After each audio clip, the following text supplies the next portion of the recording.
जानते हैं कि एसिड होता क्या है, और बेस के बारे में बात जानते हैं कि बेस जो होता है वो एसिड का मतलब क्या होता है, आपका ऑपोजिट होता है। और हम लोग ये बात भी जानते हैं कि वो बेस जो पानी में घुल जाता है उसको कहा जाता है मतलब क्या सर, आपका एल्कलाई, है ना। और हम लोग ये बात जानते हैं कि एसिड और बेस जब मतलब क्या कहता है रिएक्ट करता है तो दो चीज़ देता है, सॉल्ट देता है और क्या देता है, वाटर देता है। हम लोग जानते हैं सॉल्ट भी क्या होता है सर, आपका न्यूट्रल होता है, उसके साथ साथ मतलब क्या होता है, वाटर भी क्या होता है सर, आपका न्यूट्रल होता है। तो अब देखिए, बेसिस वो केमिकल होता है जो जब एसिड के साथ क्या कहता है रिएक्ट करता देता है मतलब क्या सर, आपका सॉल्ट एंड वाटर। तो सोप जो है वो मतलब क्या बेस का एग्जाम्पल है, लाइम वाटर बेस का एग्जाम्पल है, बेकिंग सोडा मतलब क्या है, बेस का एग्जाम्पल है, क्योंकि ये सब मतलब क्या असर आपका नेचर में है बेसिक। तो लाइम वाटर का केमिकल नेम जो है वो मतलब क्या असर आपका, सॉरी ये हम कहाँ पे आ गए, अब ठीक है। तो लाइम वाटर का केमिकल नेम जो है वो मतलब क्या, कैल्शियम हाइड्रोक्साइड। अगर फॉर्मूला लिखेंगे तो ये कैल्शियम और ये हाइड्रोक्साइड। कैल्शियम का वैलेंसी क्या होता है, 2 होता है, हाइड्रोक्साइड का मतलब क्या होता है, 1 होता है, तो वो हो जाता है आपका CaOH2। तो कैल्शियम हाइड्रोक्साइड का कॉमन नेम क्या है सर, आपका लाइम वाटर है। और लाइम वाटर या फिर कैल्शियम हाइड्रोक्साइड जो है वो मतलब क्या सर, आपका बेस है। अब सोडियम हाइड्रोक्साइड क्या होगा सर, आपका सोडियम का वैलेंसी 1 है, हाइड्रोक्साइड का वैलेंसी मतलब क्या सर, आपका 1 है। तो सोडियम हाइड्रोक्साइड क्या होगा सर, आपका NaOH। और सोडियम हाइड्रोक्साइड को कॉमनली हम लोग क्या बोलते हैं सर, आपका सोप बोलते हैं। अब मैग्नीशियम हाइड्रोक्साइड, मैग्नीशियम का जो फॉर्मूला मतलब क्या, वैलेंसी 2 है ना, तो वो क्या हो जाएगा सर, आपका MgOH2। तो मैग्नीशियम हाइड्रोक्साइड जिसको मतलब कॉमन लैंग्वेज में मिल्क ऑफ मैग्नीशियम मतलब क्या होता है कहा जाता है, वो भी मतलब क्या सर, आपका बेस का एग्जाम्पल है। और सोडियम हाइड्रोक्साइड का भी क्या होता है सर, आपका सोप आता है। और सोडियम और पोटेशियम दोनों मतलब क्या एक दूसरे के बहुत करीबी एलिमेंट है। तो पोटेशियम हाइड्रोक्साइड का भी क्या होता है सर, आपका सोप आता है। और ये सब मतलब क्या सर, आपका बेस का एग्जाम्पल मतलब क्या सर, आपका है। ठीक है ना। अब देखिए, सारा का सारा बेस मतलब क्या होता है, अल्कलाइन नहीं होता है, लेकिन मतलब क्या होता है सर, आपका वो बेस जो पानी में मतलब क्या होता है घुल जाता है, वो बेस को कहा जाता है मतलब क्या सर, आपका एल्कलाई। तो एसिड क्या था, एसिड वो होता था जो वाटर में जाने के बाद H+ आयन देता था। और H+ जब क्या होता सर, आपका H2O के साथ मिल जाता था तो वो मतलब देता था H3O+ आयन, जिसका नाम मतलब क्या था, आपका हाइड्रोनियम मतलब क्या सर, आपका आयन। और इसी की वजह से मतलब क्या होता था, एसिड के अंदर मतलब क्या सर, आपका एसिडिक प्रॉपर्टी मतलब क्या होता था, आपका आता था। ये सिंपल बात है, समझ में ना। तो उसी तरह मतलब क्या होता है सर, आपका जब कोई भी बेस पानी के अंदर जाता है तो वो देता है हाइड्रोक्सिल आयन, यानी कि मतलब क्या सर, आपको OH- आयन।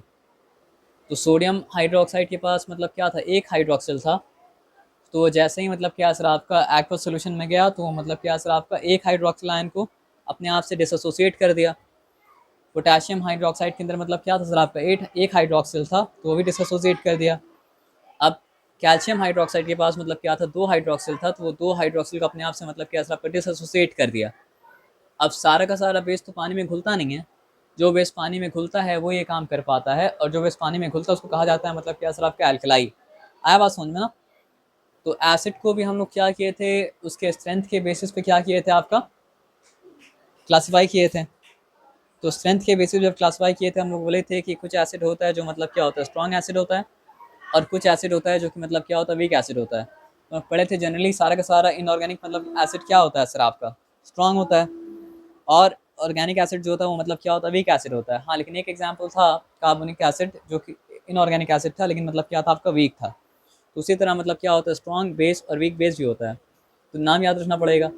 तो sodium hydroxide is an example of मतलब क्या सर, आपका strong base. Base potassium hydroxide is also an example of मतलब क्या सर, आपका स्ट्रॉन्ग स्ट्रॉन्ग बेस। बेस अब देखिए, अमोनियम तो मेटल है भी नहीं, वो कंपाउंड मतलब क्या सर, आपका रेडिकल है। तो इसलिए समझ में आता है कि अमोनियम हाइड्रोक्साइड जो है वो मतलब क्या सर, आपका वीक बेस है। और आयरन उतना ज़्यादा मतलब क्या सर, आपका रिएक्टिव है नहीं सोडियम की तरह, पोटेशियम की तरह, इसलिए मतलब आयरन का भी जो मतलब क्या बेस बन रहा है वो मतलब क्या सर, आपका वीक बेस है ना। अब एसिड के बारे में आप क्या पढ़े थे, बेसिसिटी ऑफ एसिड।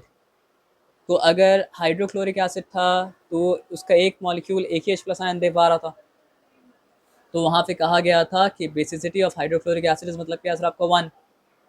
और अगर हम लोग बात करते हैं किसके बारे में सर, आपका सल्फरिक एसिड के बारे में, तो वो क्या कर पाता सर, आपका 2 H+ आयन दे पाता। तो हम लोग बोलते हैं कि सल्फरिक एसिड का मतलब क्या सर, आपका बेसिसिटी जो है वो मतलब क्या सर, आपका 2 है। और अगर हम लोग फॉस्फोरिक एसिड के बारे में बात करते हैं तो फॉस्फोरिक एसिड क्या कर पाता सर, आपका 3 H+ आयन दे पाता।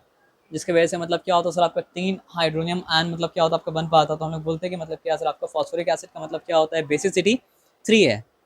अब एसिड के बारे में बेसिसिटी आ रहा है और बेस के बारे में एसिडिटी आ रहा है, तो उससे कंफ्यूज मतलब क्या होना सर आपका नहीं होना है, कॉन्सेप्ट को क्लियरली समझना है। तो यहाँ पे एकदम उसका उल्टा, जो बेस एक हाइड्रोक्सिल आयन दे पाएगा उसका एसिडिटी मतलब क्या सर आपको 1 है।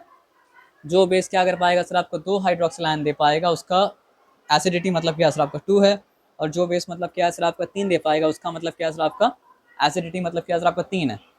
तो जिसके जैसे वहाँ पे क्या था, हाइड्रोक्लोरिक एसिड के पास एक ही था तो एक दे पाया था, सल्फ्यूरिक एसिड के पास 2 था 2 दे पाया था, फॉस्फोरिक एसिड के पास 3 था 3 दे पाया था। इसलिए इसका बेसिसिटी 1 था, इसका 2 था और इसका मतलब क्या था आपका 3 था।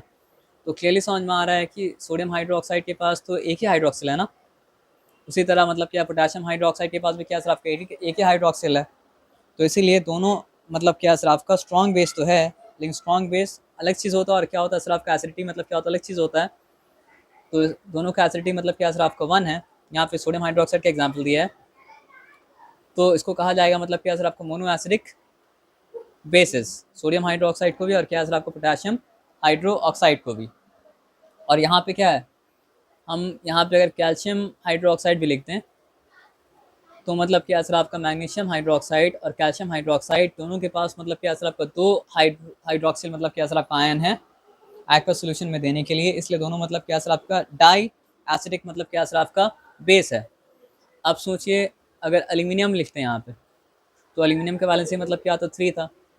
बोरॉन अगर लिखते हैं, बोरॉन का वैलेंसी भी क्या था आपका 3 था, ये बात तो ऑलरेडी जानते हैं।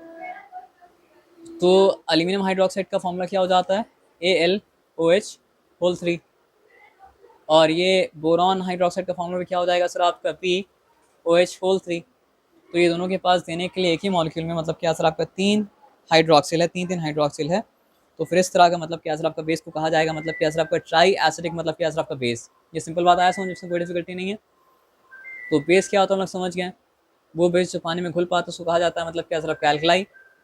अब बेस का भी 2 कैटेगराइजेशन होता है, एक होता है मतलब क्या सर आपका स्ट्रॉन्ग बेस और एक होता है मतलब क्या सर आपका weak base. Sodium hydroxide, potassium hydroxide strong base का एग्जाम्पल है, अमोनियम हाइड्रोक्साइड और मतलब क्या सर आपका क्या बोलते हैं उसको, ion iron hydroxide hydroxide, weak base का फेरिक एग्जाम्पल है। हाइड्रोक्साइड है ना। हाँ उसको मतलब लैटिन नेम में बोलेंगे तो मतलब क्या सर आपका फेरिक हाइड्रोक्साइड हो जाएगा, है ना। लेकिन यहाँ भी एक कैच है, तो उसको अभी आयरन हाइड्रोक्साइड ही बोलिए। तो एसिडिटी का मतलब क्या आप समझ गए, जो बेस एक हाइड्रोक्सिल दे पा रहा है उसका मतलब क्या सर आपका, वो उसको कहा जाएगा मोनो एसिडिक बेस। जो दो दे पाएगा वो क्या हो जाएगा सर आपका डाई एसिडिक बेस, और जो 3 दे पाएगा उसको वो क्या हो जाएगा सर आपका ट्राई एसिडिक बेस। हाँ बस बात ये है कि ये सब का एग्जाम्पल मतलब क्या सर आपका समझ के रखिएगा, है ना। तो इसको रख देते हैं